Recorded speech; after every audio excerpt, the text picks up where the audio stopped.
अस्सलाम वालेकुम। मैं हूं फैसल तारड़।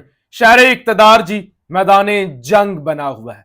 रियासत जानबूझकर अपनी मुश्किलात में इजाफा कर रही है। पुलिस ने आज जिस तरह से धावा बोला है शहर इक्तदार में, जिस तरह से पुलिस गर्दी हुई है, आग लगी हुई है, सड़कें बंद हैं, वो ये जाहिर करती है कि रियासत जानबूझ के अपने लिए नई से नई मुश्किलात खड़ी करती जा रही है।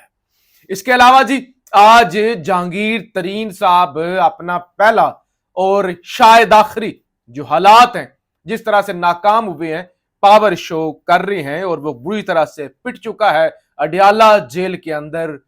खान की आज कुछ अहम मुलाकातें हुई हैं, उस हवाले से भी बात करेंगे। और फलस्तीन, हमास और ये जो इसराइल की जंग लगी हुई है, पिछले कई दिनों से ये जंग जारी है और कल तो खबर आई थी कि इंटरनेट और तमाम किस्म के राबते मुनक़ता हो चुके हैं।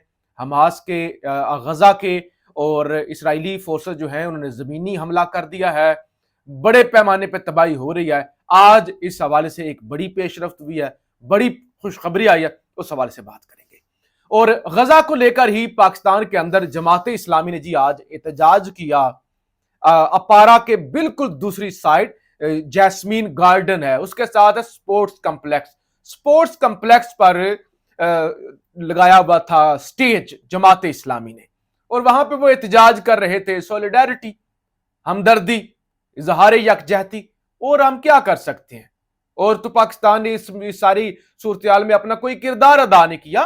पहले होता था कि आप कम अज कम इतना करते हैं कि सफारती लेवल पे आप मामला उठाते हैं, वजीर खारजा आपकी एफर्ट करता है, आप आवाज उठाते हैं, आप जंग नहीं लड़ते लेकिन आप जंग बंद जरूर करवाते हैं, आप अपनी कोशिश करते हैं।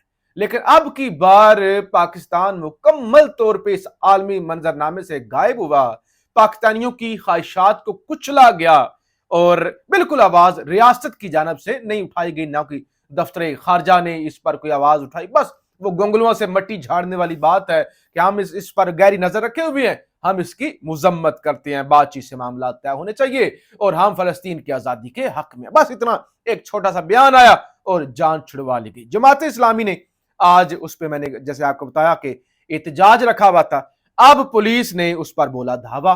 पुलिस पहुंची, बड़े पैमाने पर जो लाठी चार्ज हुआ, मार धाड़ हुई, गिरफ्तारियां हुई। देखे ना, एक तरफ एक मफरूर इश्तिहारी को इतनी सहूलत दी जाती है कि उसके जलसे के लिए सरकारी गाड़ियां, सरकारी प्रोटोकॉल, सरकार और सरकारी अफसर उठकर एयरपोर्ट पर चले जाती हैं कि आओ मफरूर, तुम्हें खुश आमदीद और इधर ही तुम बायोमेट्रिक करो। दूसरी तरफ ये जो जनाब वो हो रहा था, एहतजाज हो रहा था, अब वहां पे जी उसको जगह खाली कराने के लिए पुलिस ने, वो एक होता है ना बातचीत के जरिए आप मामला करते हैं।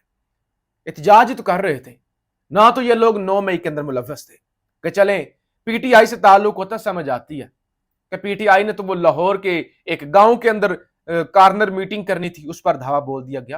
प्रेस कॉन्फ्रेंस करनी थी, मीडिया पहुंचा नहीं था, पुलिस पहले पहुंच गई थी। लेकिन ये तो जमात इस्लामी का एक वो होम्योपैथिक सी जमात है, आपको भी कुछ नहीं कहती, किसी को ना। वो जमात इस्लामी एक ऐसी जमात है जो ना फायदा करती है ना नुकसान करती है।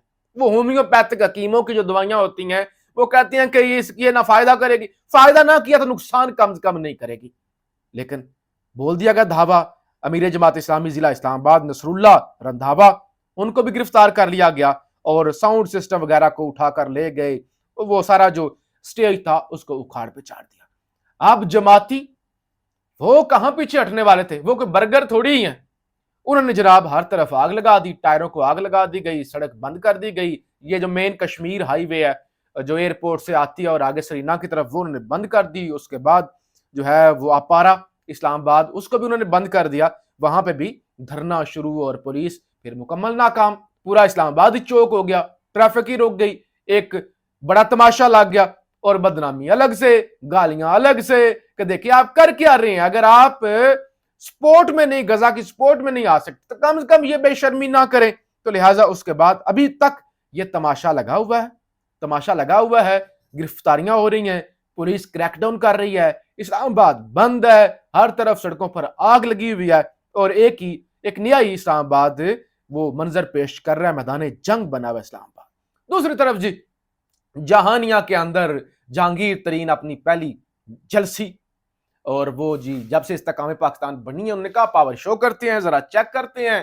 اب اس کا بھی سارا بھانڈا پھوٹ گیا، چھوٹا سا سٹیج، چھوٹا سی جلسی، چھوٹا سا میدان، وہاں پہ یہ جو مانگنے والی خواتین ہوتی ہیں بے شمار، یہ ویڈیو میرے پاس بھی ہے،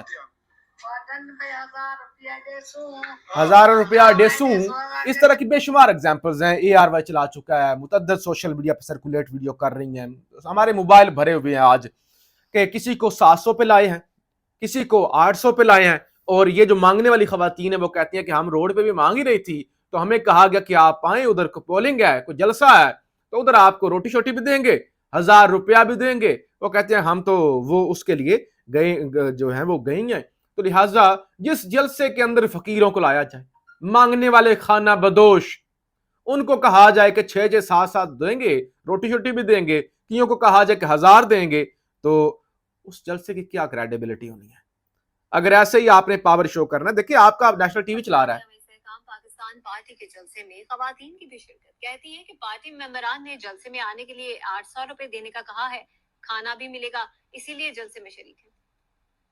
ایسے مکائن توڑنا 800 اور وہ نال بس اور 800 اور کچھ کھانے کے لیے بھی دیں گے، ابھی کھانا بھی ہوگا، مل گیا کہ ملنا ہے؟ یہ ساتھ والی عورت کہہ رہی ہے سانو تو 700 آکھیا کہ ہمیں تو 700 دے کے لائے ہیں، دوسری 800۔ اس سے پہلے جو میں نے آپ کو ویڈیو دکھائی اس میں وہ کہہ رہی ہے کہ ہم تو مانگنے والے ہیں، تو ہمیں 1000 روپیہ کہا گیا کہ آپ 1000 روپیہ لیں اور آپ جلسے میں آ جائیں۔ آپ جس جلسے کے اندر مانگنے والے بچارے ان کو لایا جائے اور پھر کہا جائے جی ہم ایک بڑی جماعت ہیں، بیڑے ہی گرک ہو گیا۔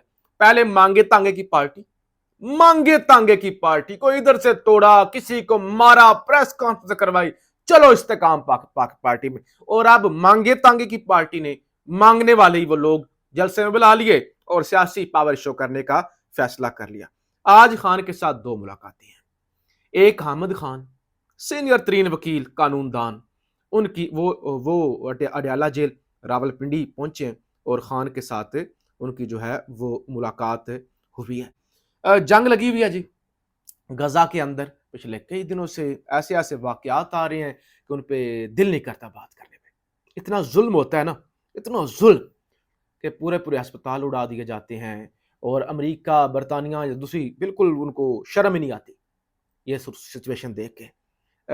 اسرائیلی یہ دعویٰ تو کرتے ہیں کہ یہ جو ہولو کاسٹ والا معاملہ ہوا تھا ان کے ساتھ ظلم ہوا تھا، اور یقینی طور پہ ظلم ہوا تھا، لیکن کسی مسلمان نے نہیں کیا تھا، یہ جرمن نے کیا تھا، جو ہے وہ مسلم دنیا کا کوئی بندہ اس میں نہیں تھا، کرسچینٹی تھی اور انہوں نے یہودیوں کے ساتھ یہ سلوک کیا۔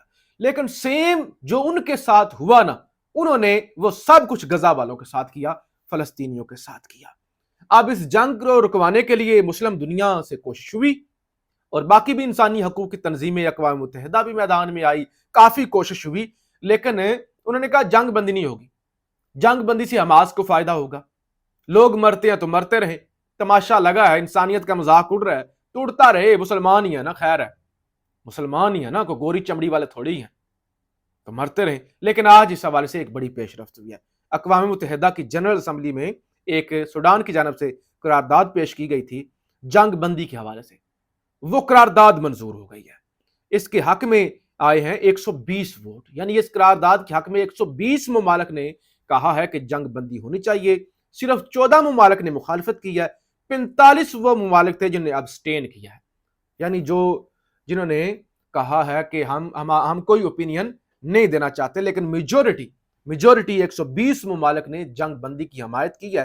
اب اقوام متحدہ کا امتحان ہے کہ وہ اپنی قرارداد پر کس طرح عمل کرواتی ہے، کیا یہ جنگ بندی ہوتی ہے یا نہیں ہوتی، وہاں جنگ بندی ہو یا نہ ہو، پاکستان کے اندر جو ایک نیا غزہ بنا ہوا ہے نا، ایک نئی جو ظلم و ستم کے ریکارڈ ٹوٹ رہے ہیں، یہاں پہ یہ ظلم ختم ہوتا ہوا نظر نہیں آ رہا، کاش کسی کی ادھر بھی نظر پڑے اور یہاں پہ بھی جنگ بندی ہو۔ پاکستان زندہ باد۔